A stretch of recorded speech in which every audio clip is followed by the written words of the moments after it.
from NBC News. Supreme Court curbs injunctions that blocked Trump's birthright citizenship plan. President Trump called the ruling a monumental decision in remarks after the court split along ideological lines on his plan to end automatic birthright citizenship. So the way this is being framed, and I think it's, depending on how you want to write it, the Trump administration decided to appeal this on the grounds that universal injunctions are unconstitutional and shouldn't be allowed, not whether or not he's allowed to block birthright citizenship. And the Supreme Court said, yeah, these universal injunctions are bunk. So for those that are not familiar, every single time Trump does something, there's these lower court judges. What are there, 677? A lot. So that sounds about right.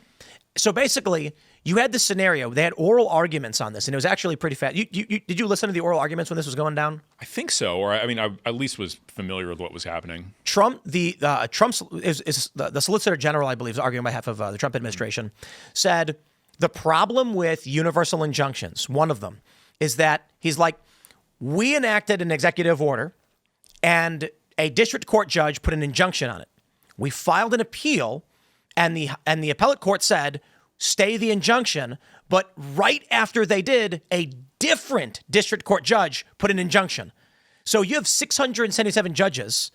Democrats can literally have 677 attempts to stop the actions of the executive branch, which is insane. So my question for you, Will, is, does this mean let loose the hounds? That basically all these injunctions against everything Trump was trying to do are voided for now? No, I mean, not every injunction is a nationwide injunction binding non-parties. Right? This is what I mean, right?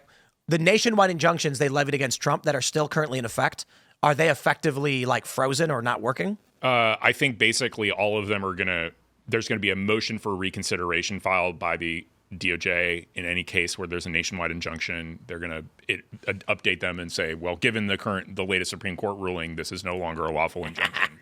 You need to tailor it down to the named parties in the case. So just to clarify, let loose the hounds. Yes. So yeah, no, it's an incredible ruling for the Trump administration.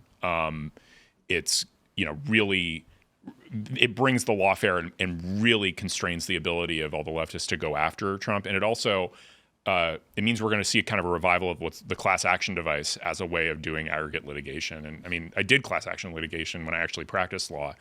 And it's a lot harder to certify a class. Like you don't just get the judge to be like, you, the administration, can't enforce this law anymore against anybody.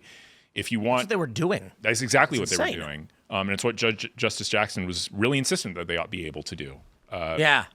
But when you have to certify a class, you have to have a representative plaintiff whose claims are common to all the other class members, typical, they're an adequate representative, and there's all these procedural protections so that because you're binding non-parties, and it's really good for the admin because if they ever win and a class gets certified and they win, all the other people who might want to bring suit, they're precluded from doing so, and so you can't get this race. Wait. Just to clarify, if a class does sue and wins, someone else who may have been party to that class can't sue, or what do you? The idea is that the class, a class doesn't sue, right? An individual sues on behalf of a class, right? Okay, and the other class members aren't there. They're unnamed class members. They aren't represented. To due process requires that, if you're going to bind them, that you have to be justified in doing so. And so it's, whenever you think about those coupons you get in the mail for a class action settlement where it's you bought olive oil and it was mislabeled or something. I got one for a sports drink once. There you go. Right. Like a good example. They sent me a check for like $17. Yeah. Right. That's a product of a class action lawsuit. You weren't there. You didn't have your lawyer there, fighting for your $17 claim. That's not what happened. Wouldn't have been economical. I think it was sent to me without me asking. Right, yeah. I don't think I cashed it. Yeah, I mean, and I'm sure many people in the audience almost everybody has gotten some sort of class action notice for something. But the idea is that in order to do that, there's a whole process plaintiffs' lawyers have to go through to certify the class, to get the right to represent all these people who aren't in court. They basically have to demonstrate that due process allows it. So basically what happens is Trump says something like, from now on, if you're a man, you can't go in a woman's prison. Mm-hmm. And then two trans people file a suit. Mm-hmm. And a lower court, district court judge just says, from now on, all men everywhere are allowed to go into a women's prison. Yeah, that doesn't work. Not unless he certifies a class first. They have, but so this was before. Yeah. And so what ends up happening is you get this argument that, wait, but all men everywhere did not sue and are not part of this same group. It is these two specific male individuals. And so they put a universal injunction on Trump's policy, and then they keep putting men in women's prison. Or another example would be the Trump saying trans people that are exhibiting symptoms will be discharged. I think it was a medical discharge, or I'm not sure if it was other than honorable or something.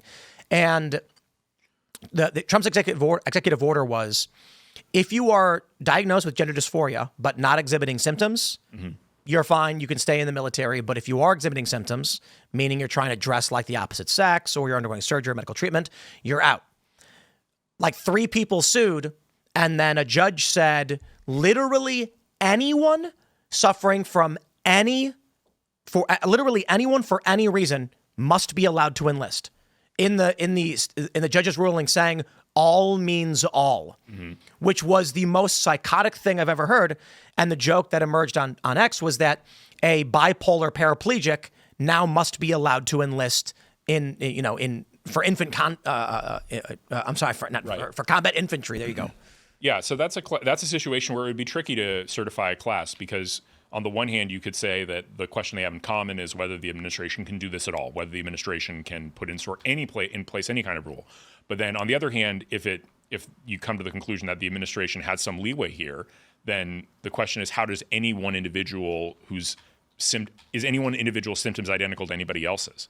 And then that creates a question of whether it's difficult to hold everybody together in a class, because to hold everybody in a class, generally people have to be injured in the same way and suffering the same damages and don't have individualized facts that make them different from everybody else. Have there ever been a class action suit involving like an actual protected class, like a race? There's racial discrimination class actions. You can certify a class of, a good example of this would be, I think, there were class actions in the 50s when, say, a school was saying no black students. That would be a good example. Like, then all the African-American students could say, or an African-American plaintiff could say, I want to represent a class of all African-American students. We're all injured in the exact same way. We're just not allowed to enroll in this school because of this discrimination.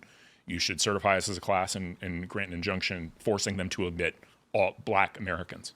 So you foresee if the Supreme Court says, one judge can't just say no, and it's illegal everywhere, Trump, you can't ever do it. You see more class actions now arising? Yeah, and I think there will be a class action in the Birthright. As we've said, there's already been some class actions filed. My guess is that a class action will get certified in the Birthright citizenship case, because this is a circumstance where the injury is the same, right? It's parents who are legal aliens not able to grant citizenship to their children here. And it's basically resolve it for one, you resolve it for everybody in the same way. I think the Republicans have a tremendous opportunity here on the birthright citizenship question, in that they can set this argument up so that any way you cut it, either you end birthright citizenship or you end abortion.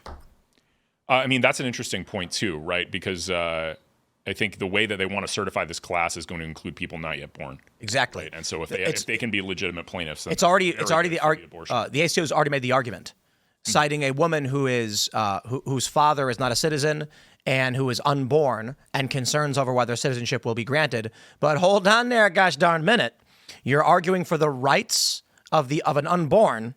Well, then we got to ask about all the other rights. So the Republicans, right? The Republicans could theoretically, or I should say, the Trump administration could theoretically set an argument up where Democrats either have to argue logic in such a way that if they win, then abortion will be legal.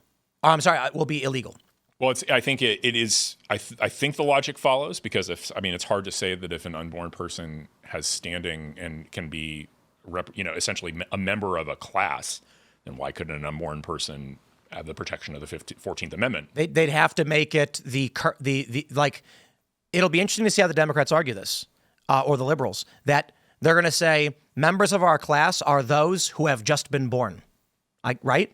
Yeah, but it also. But I think I actually read what the lawsuit did, and I think it's both born and unborn, right? Right. I think it is unborn. In which case, instantly, the Trump administration need only